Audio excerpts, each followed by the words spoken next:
How do you feel? I don't know. I don't know. Whoa. Wow, I was not expecting that. It seemed like I was kissing a stranger. You ever do a little role play? Of course, it's the best. I love mixing it up. I'm such a horn dog over here. We agree on a lot of things, everything. Yeah, what specifically? Man, dude, I gotta recall the date, dude. Sorry, man. Sorry, dude, it's been a long day. I'll kiss you from your neck all the way down. And then I'll probably put my mouth all over you. I have never been a religious person. Never been a religious person. Are you kidding me? Never been a religious person. Are you serious right now? You're dating two guys that are trouble right now. What? Do you know who else I'm dating? I just know you like trouble.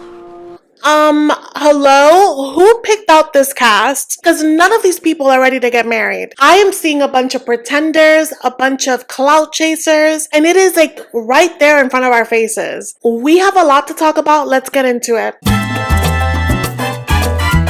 Hi guys, welcome back to Nikki Faces Reality. We are here to discuss Love is Blind, Season 9. We are in Denver, and I'm going to give you guys a recap of episode 3 and 4, and everyone that I was rooting for, that's gone poof. That is out the window. I don't trust any of these hoes. Before we get into it, a reminder that I'm giving you guys a recap of the episode if you haven't watched it.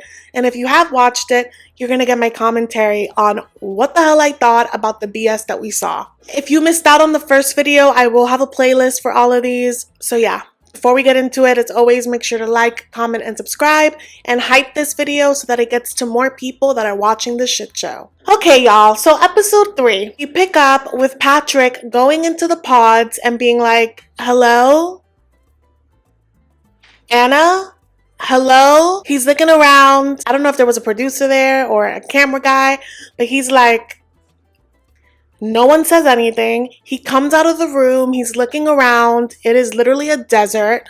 He comes back in. He's like, hello? Anna is nowhere to be found. So he goes back to the quarters a little bit disturbed because apparently he felt like Anna was his number one, which is news to me because I feel like Patrick hates himself a little bit. Who said that? Who said that? His words last episode were that he was fighting that connection. Why fight it if you have so much in common? But apparently somewhere along the way, he was like, fine, I'm going to give in to this. I want Anna. So he's in the men's quarters spiraling because he's like, I know she had other connections, but like, it wasn't like ours, right? So where is she? I think she has one other connection, but I think that her and I are just too strong of a connection for her to even think about her other connection personally. You feel you were falling in love with her? Yeah, for sure. And then also in the men's quarters, I'm guessing at a different time, we see Blake, Anna's other connection. And he's giddy about to go to the pods when he's stopped by a producer and is like, she gone. So he's taken aback. All the girlies in the quarters are also speculating as to why she left. I found it interesting that she left without saying goodbye, but she seemed so homesick in the last episode that I'm not too surprised. I imagine that Love is Blind is not an easy show to get on. You really gotta want it, or you really gotta want a clout chase, and maybe she didn't want any of that hard enough, you know? But anyway, we move on to Megan and Mike, and remember how I told you guys that I did not like Mike? My spidey senses were on to something. Because he's in the men's quarters bragging to the guys about how him and one of his friends used to hook up, and now she's in like a 5-year-long relationship, but she still comes to use his sauna. Because, you know, he wanted to flex that he has a sauna in his house.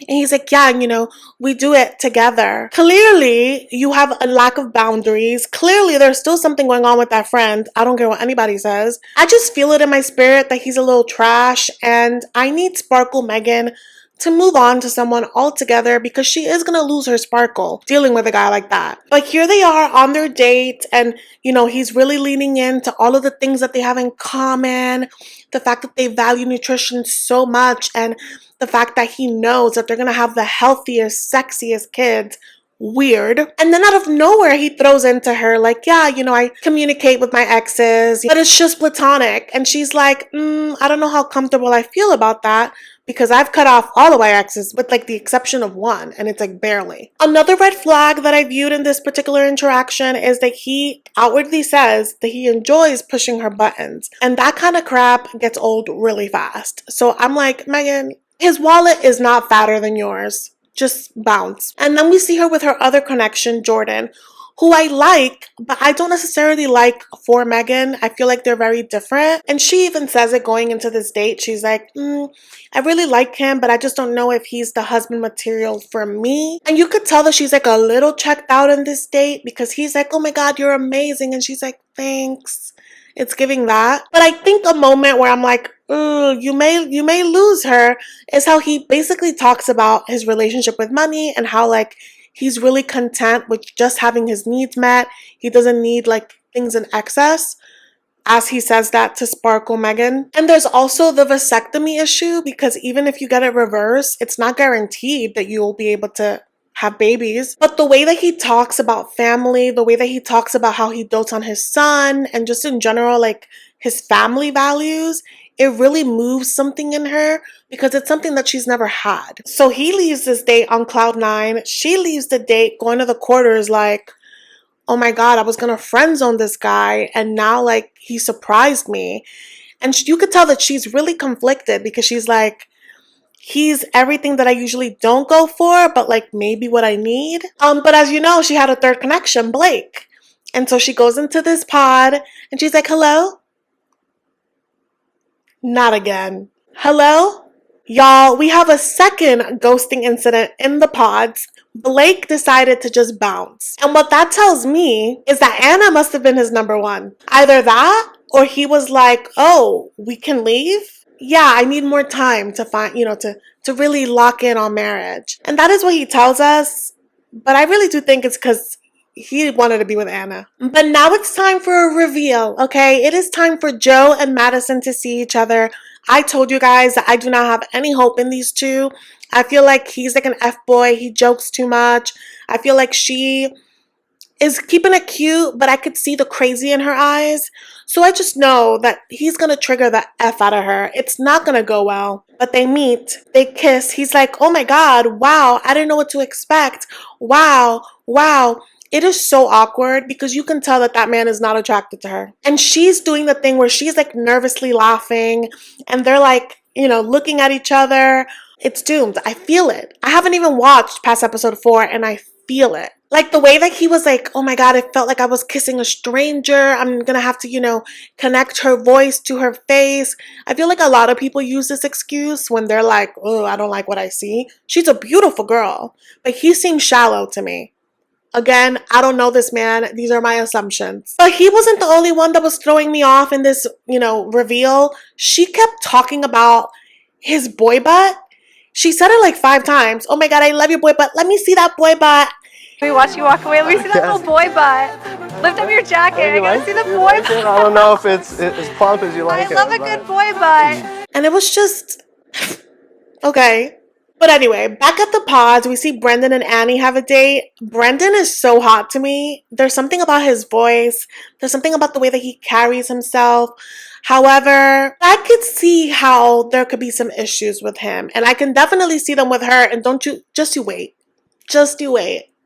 But anyway, we're in this date. Y'all remember, Annie told us that Brendan is her North Star. He's the most dependable. She just knows that it's him, and she says it. She's like, I just know, like, I have other connections, but they're not like you. And he seems flattered, but I don't think he's reaffirming her in the ways that she would like. And she was very much like putting it out there. This is what I need from you. And he was being so resistant towards that, like too cool to show emotion.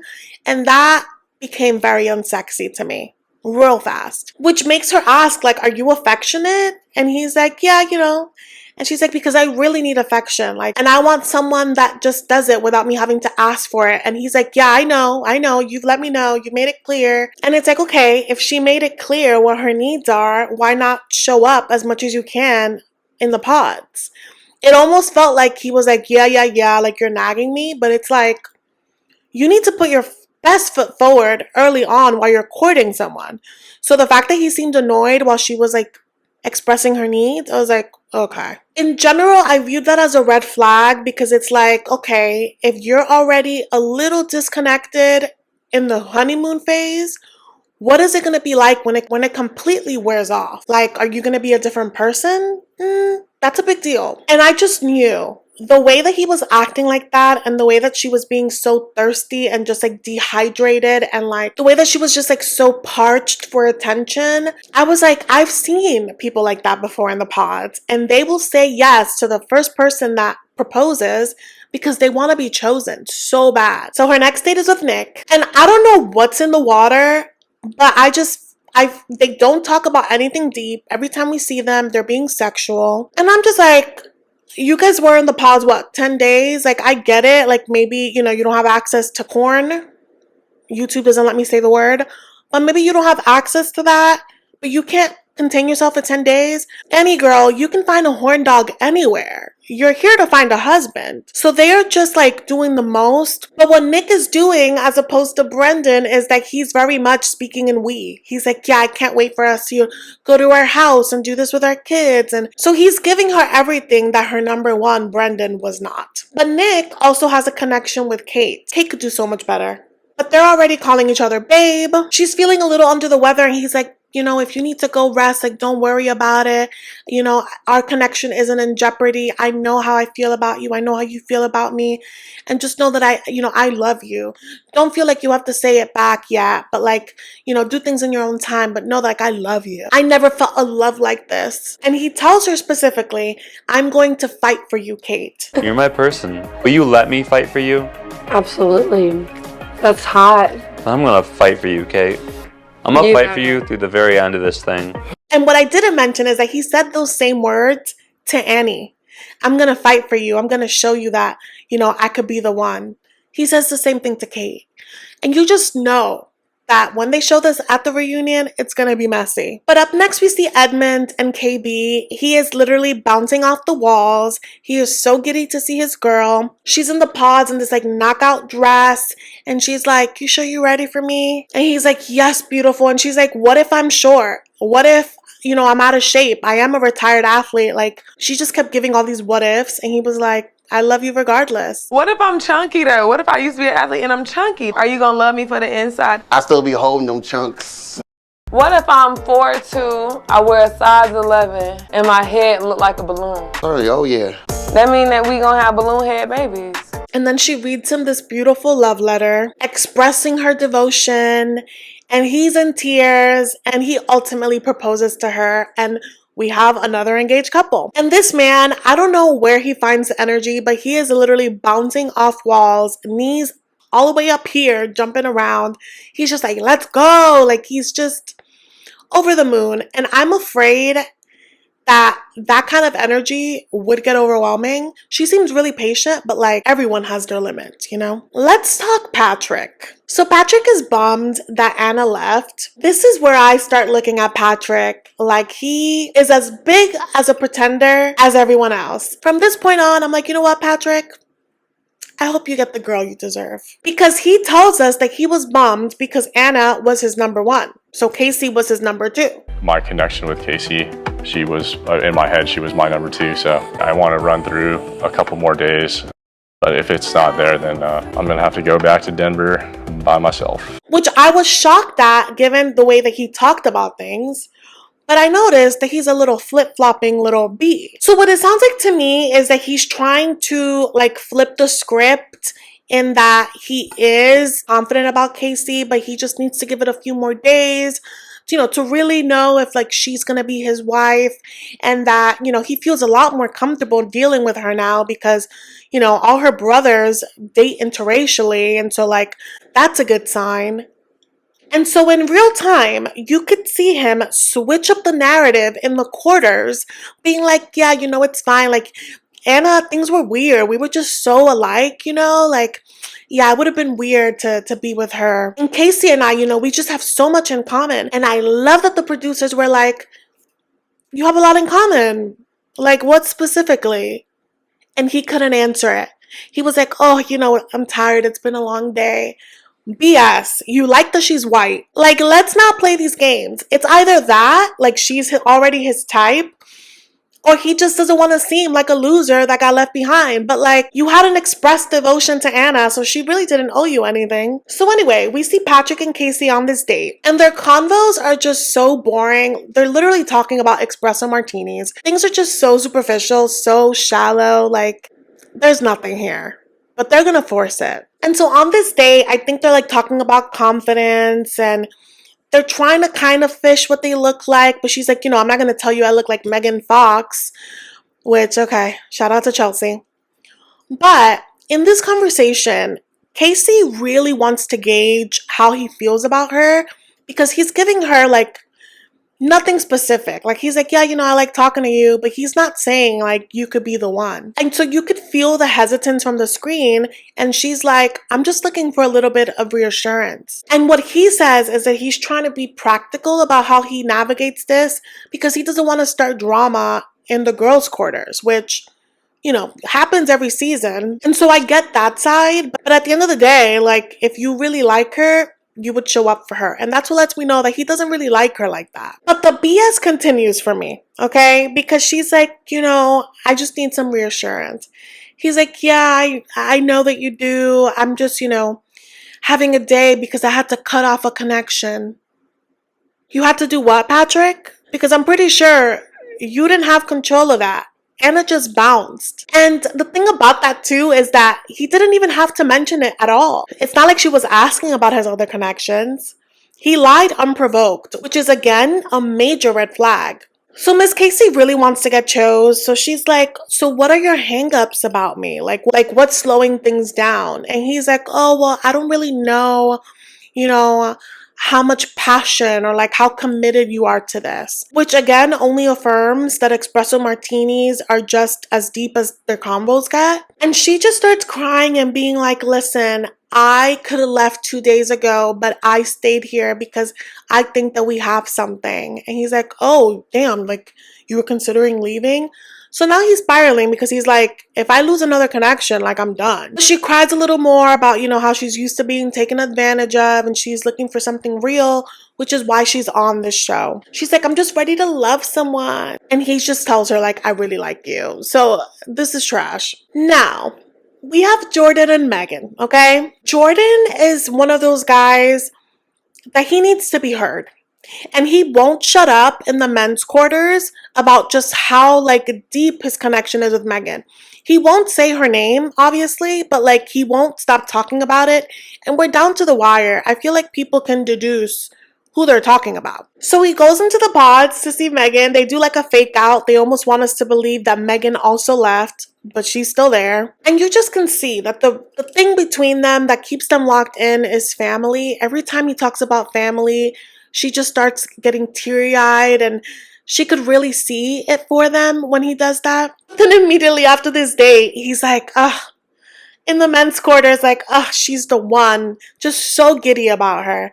And Mike is like clocking everything. So when we see him up next have a date with Megan, he is a petty, petty bitch. He is going into this date extra salty. He does the fake ghosting jig again, which I'm like, okay, can y'all please tell people to stop doing that at this point? And he almost like pokes fun at the fact that like Blake ghosted her.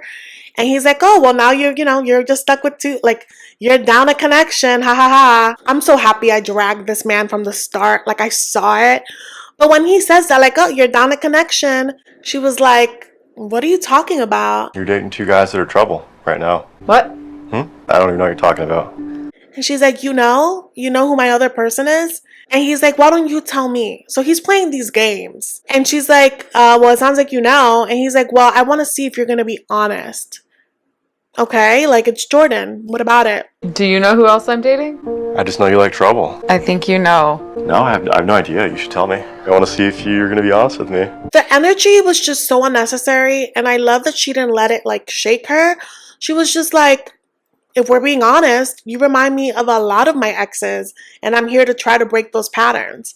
And I guess hearing that makes him soften up. It's obvious that the competition has made him scared, and he's just like, I don't want to keep pouring my heart out if I'm gonna look like an idiot. And he's like, respectfully, like, I can give you everything that you want, which is again shade to Jordan. And she's like, I need more time. And he's like, yeah, no worries. Take your time. Like, I won't fault you, as he's faulting her. But I just think it speaks volumes that, again, he came into the pod jokey, trying to shame her, trying to embarrass her that she got ghosted, and also like trying to intimidate her with like, yeah, I know who else you're talking to on a dating show. I just feel like that's just such weak shrimp D energy. Anyway, we do end the episode with KB and Edmund's reveal, and you know, he literally looked at her and was like, damn.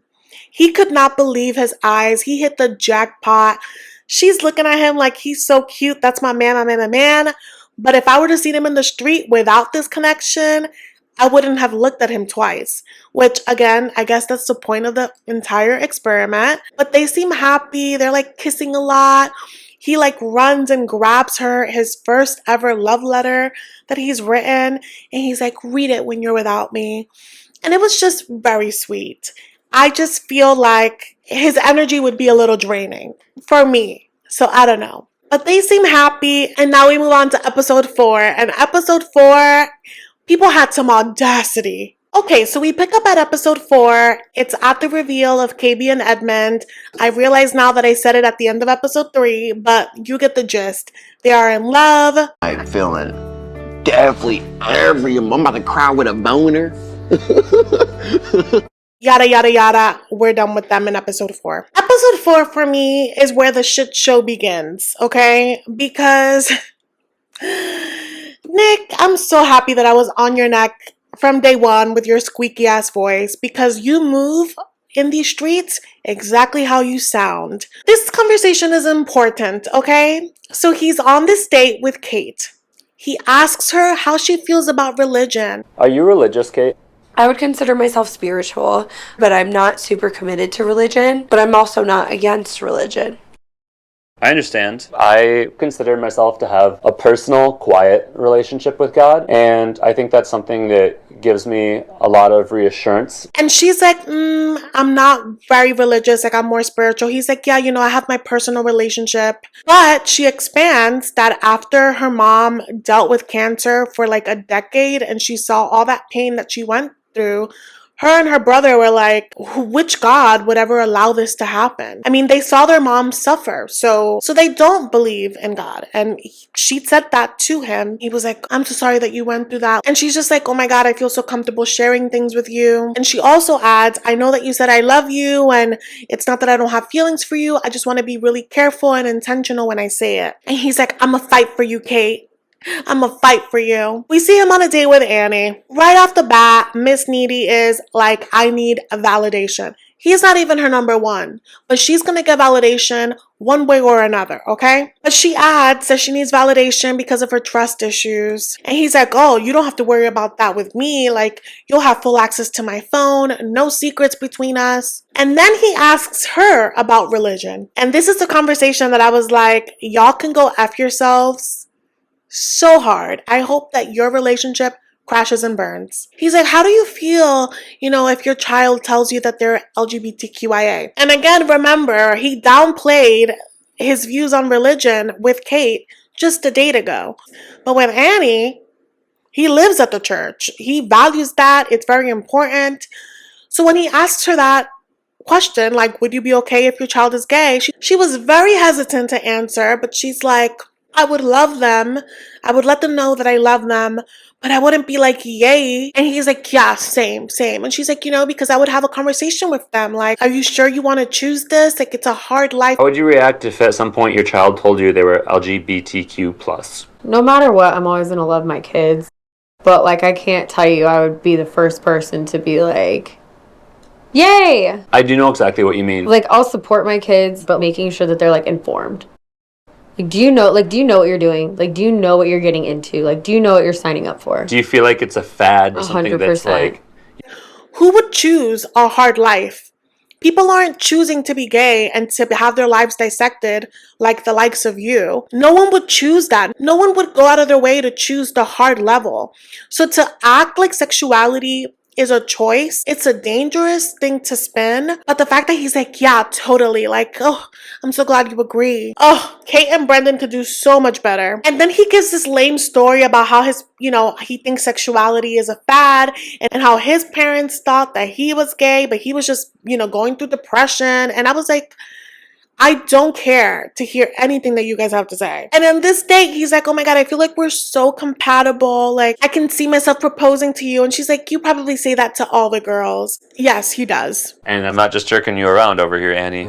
I could see myself proposing to you. I'm gonna fight for you. And I'm like damn straight that I'm saying that to you and I mean that. Ugh, just gross. And then we see Annie with Brendan. Brendan is spiraling in the men's quarters because he's feeling the pressure of it. I feel like time is ticking. You got to figure out if you're going to marry someone here. So he's in this date with Annie and he's like, is there anything that you feel like I haven't given you reassurance in? Like, is there, a topic that we haven't covered? And she's like, no, I just, do you really envision us in the real world? And you could just feel that her energy is off. And I think he asks her what car she drives as they're envisioning their life. And she's like, I've told you I drive this car. I have told you that. I feel like your car is the least of your worries when you're trying to decide on a spouse. And I don't really know how deep these two have gotten at all, because when she says I need more affirmation, he gives her very vague responses, and you could tell that he thinks that it's enough. And I don't know if that's just how he is. I don't know if he's just protecting himself, but he won't give her any specifics at all. He's just like, I want whatever you want. And you could just see that I don't think he could really say anything right in this moment unless he proposes. Everything he says, she says the contrary. He likes to have a rot day. She's like, oh, well, I like to go out. Okay. And so in general, that date felt like it was pulling teeth, but she insists that she aligns more with him rather than with Nick, but he's not giving her what she needs. But now in the women's quarters, we see Casey. And Casey is talking to one of the girlies about her narcissistic ex, who was very much like, yeah, you're going on that dating show? Call me when you get back. Very much like he has no faith in her. You could tell that they have a toxic cycle. She's on a date with Patrick, and Patrick asks her, how did you hear about the show? And she's like, oh, well, I was recruited for another show, but I was with someone, and then he encouraged me to go on the show. And Patrick is like, wait. And I was dating him, and he told me to do it. Your boyfriend told you to go on a dating reality TV show? Yep. What? Yeah. What a weirdo. Your boyfriend encouraged you to go on a dating show? And she was like, yeah, because he didn't have much promise that, anything would happen. And Patrick is a smart cookie and is like, well, did he say that about this one? And she's like, yeah. His whole vibe shifted because obviously you don't know how to tie up loose ends. And that's really toxic. And this was the moment that was confirmation for me that Casey is here for the clout. She specifically said that her ex encouraged her to do the show because it would give her good opportunities. Also, I want to remind y'all, she got with this guy who apparently has a TikTok following because she slid into his DMs. Obviously, you want some clout. So I was like, oh, okay. So that's why you're milking this with Patrick, because you need to be here for as much airtime as possible. And so she tries to downplay the fact that, her ex said that. And she's like, oh, well, I can just tell him, that he's blocked, that I found someone. I'm sure you'll have a text or two to send. And Patrick is like, no, I don't have a text to send because I didn't leave anything open because I didn't come here with a backup plan. And she's like, oh, wow, can you go a little easy on me? Are you a child? Do you need training wheels? What you said was out of pocket and would send red flags to any smart person. And so I wouldn't doubt if he's like, damn, there was something to me feeling like she didn't have passion in this process because her head is somewhere else. But then Casey pulls out her final trick in her pocket, which is to turn up the sex, to turn up the sensuality.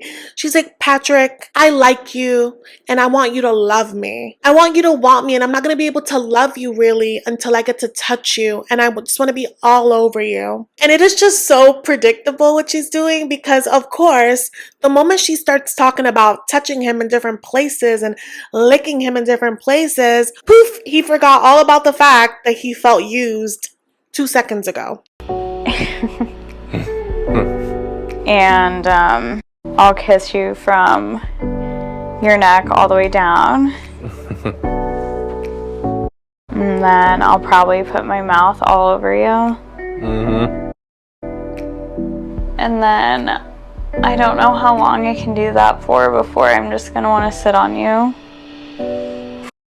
What else? I am gonna go crazy on you, I think. And then she starts talking about like how she got a wax before this and she got a landing strip, but she will do whatever he wants, whatever is to his liking. She just wanted to be ready for her man. Your family is gonna watch this back. I just felt like it was so, everybody has sex, like flirt up a storm, but leave something to the imagination. To talk on camera about your landing strip because you felt like he was gonna break up with you 2 seconds ago is so embarrassing. Like, am I exaggerating? Wasn't that cringe to y'all? She is laying it on thick. And I'm just side-eyeing the fact that it's so easy for her to elaborate on like the physical stuff, but we have yet to see them have any conversation with substance. She couldn't elaborate on her stance on race and interracial dating, really, but she could elaborate on this, practically having phone sex through the pods. At this point, what this screams to me is that she wants to get to wherever they're going for the vacation portion of this experiment. She's not here for this guy. So now we're back to Mike and Megan. And y'all, Mike is such a petty little bitch. He comes in like, oh, I'm sure you're sitting pretty, beautiful. I mean, you will be sitting pretty if you make the right choice. Already applying pressure. And then he asks her, how do you feel about tattoos? As we know, Jordan has a million tattoos. And if Jordan wanted her to know how many tattoos he has, that is up to him. For him to just like drop that is crazy. But Mike thinks he's Kim Kardashian because his response was a la, you don't put a sticker on a Bentley, which is like, okay, then like why bring it up at all? And again, he's another one that feels like he's losing grip of this person and starts talking about sex and being like, I can't wait to tie Megan up. But at least he had the sense to cut the conversation short because like, we didn't need 5 minutes of that. But then they start talking money. And clearly these two are very well off. And they talk about how it cannot buy happiness. She shares that her ex-man was close to being a billionaire, but it was miserable for her because he was working all of the time. They barely had quality time. And when they did, it was just like to go out to eat. But it wasn't much. For a long time, she dated older guys because they're financially stable. And after that experience, she then started dating younger guys, which was fun. However, they didn't want to settle down and have family. So she's hoping to find a happy medium on this show. And she's like, maybe you could be that. But back at the quarters, Jordan won't shut up about how she's the one, they're so perfect, they're so compatible, and Mike is right there. And in this confessional, Mike is like, I'm not gonna talk shit about anybody, but if she doesn't choose me, she's making a mistake. Shady. So then we see Jordan and Megan on a date, and I guess the seed of doubt that Mike planted worked because she's like, do you have any tattoos?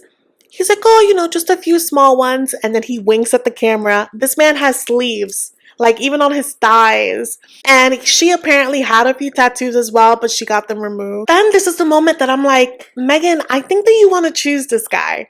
Because she's like, honestly, in the real world, I would have probably missed out on this connection. And she also says that a part of her feels like her dad kind of orchestrated their meeting because her dad also had diabetes and she had a lot of experience taking care of him. And so she feels like, maybe it was meant to be for her to be his son's stepmama because his son is 5 years old and has diabetes.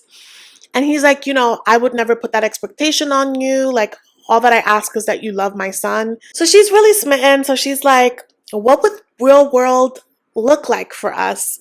Would your son live with us? Like, would we have children? Like, he's like, I would love for my son to live with us, but I would have to, you know, talk it out with his mother, which, you know, I won't get into because I don't really know what his dynamic is, his co-parenting dynamic. But what he does tell her is, it's you or nothing. If things don't work out with you, I'm going home. So she has a lot to think about, okay? Up next, though, is Nick and Kate. Ooh, I'm sure Kate wants to mop the floor with Nick after this scene. He's telling her, you know, like, it's so crazy. We're down to the wire and I could really see things through with both of my connections. She's confused to hear this because she's like, wait, you told me you loved me like 2 days ago. What do you mean you're being pulled in direction? And he tries to chalk it up to like feeling like resistance from her and like not feeling like she's really committed to him. But she's like, that's not the point. The point is you told me you love me. And now that I think of it, I felt like you were love bombing me because clearly it's not real if you're being pulled at all.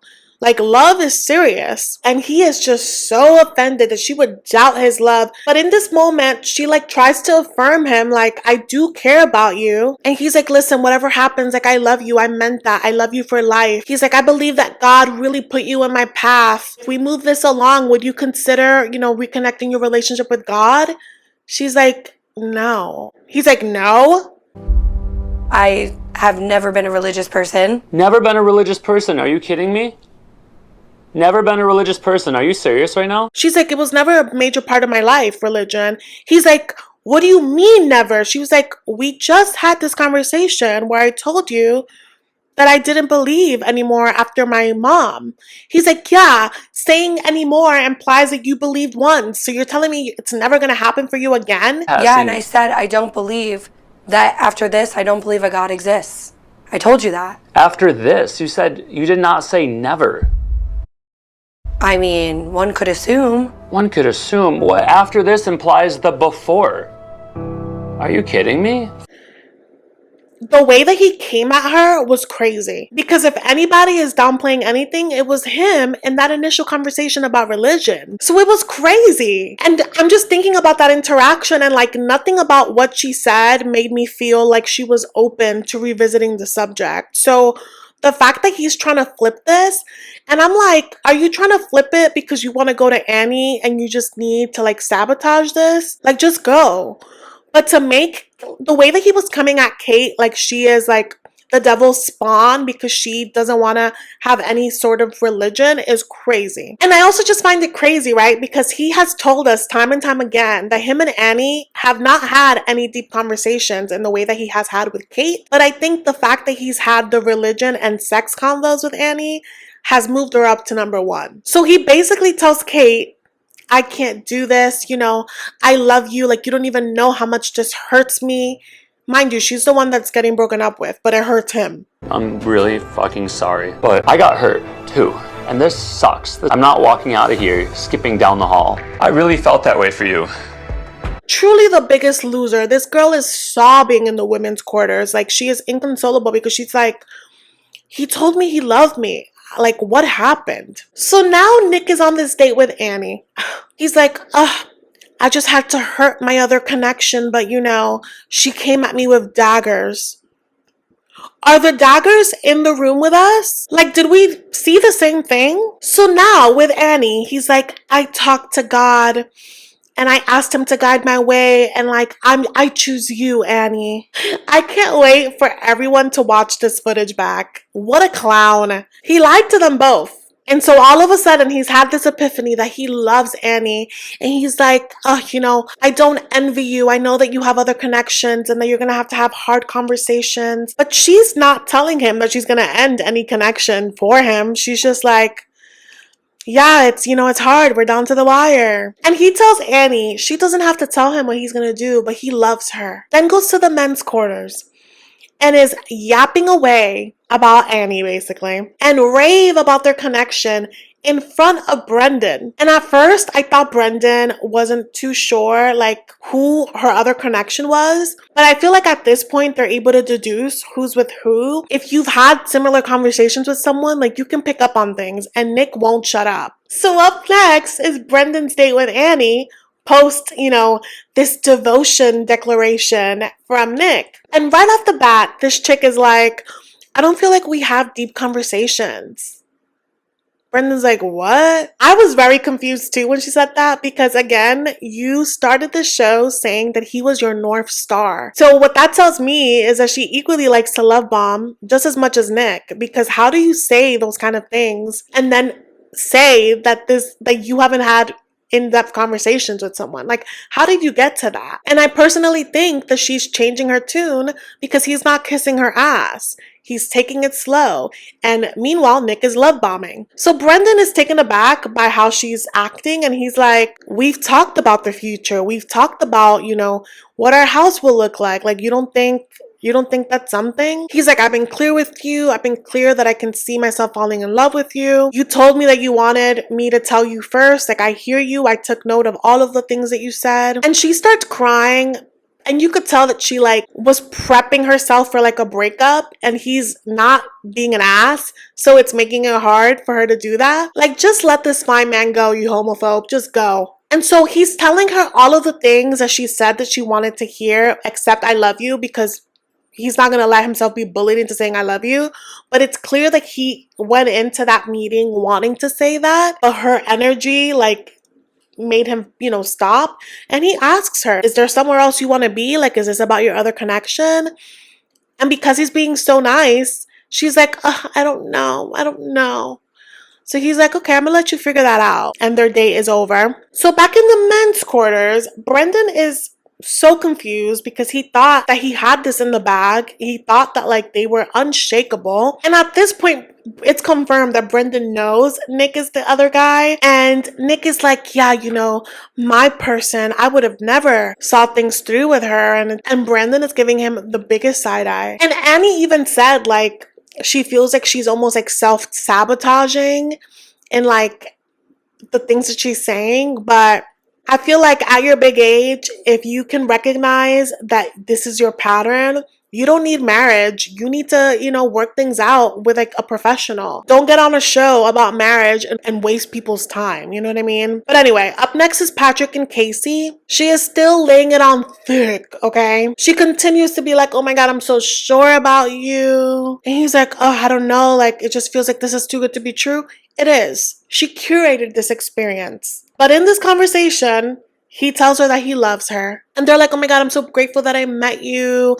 And then they start being cringe. And I just don't believe either of them, personally. I think that they both have ulterior motives. I don't trust in this union. But the cringe factor was at 1 trillion when they started talking about their future mixed kids. And here's the thing. I know that I'm being a bit jaded about this connection. And if they prove me wrong, I will be the first to own it and be like, damn, I was wrong. This was a true love match. Damn, I should fix up my perspective. I will be the first to admit it, but I don't feel like I'm gonna. I don't feel like I'm gonna have to. Okay? And then the final scene of this episode is between Brandon and Annie. Again, Miss Thing really wants to break up with him, but he's not being the bad guy that she needs him to be, so it is a struggle bus. Brendan is shooketh after their last conversation, and he's like, listen, I came into our last date wanting to tell you I love you, and I still love you, but I also know about Nick. And he's like, respectfully, I know that I'm the one that can give you the life that you want. And she's clearly not sure about what to do, and he's like, okay, well, think about it. Don't make a decision so quickly, but also don't open the gift that I have there for you, because I think it won't do us any good. And I'm so glad that he told her that, because remember a few seasons ago when that guy gave this girl his deceased sister's bracelet or something? Yeah. If it's something like that that's close to the chest, she has no business opening it, But that's as far as I watched, you guys. I'm gonna watch 5 and 6 tonight and then get you guys my video so we can talk about it, because I hear that it does pick up like crazy. But I feel like episode 3 and 4, you really got to see that these people aren't ish and that they're not here for marriage. And the drama definitely spiked. That's it for this recap, you guys. Please let me know your thoughts in the comments. Please hit the notification icon so that you don't miss out on my next video. And yeah, we really have a lot ahead. Thank you. I'll see you in the next one. Bye.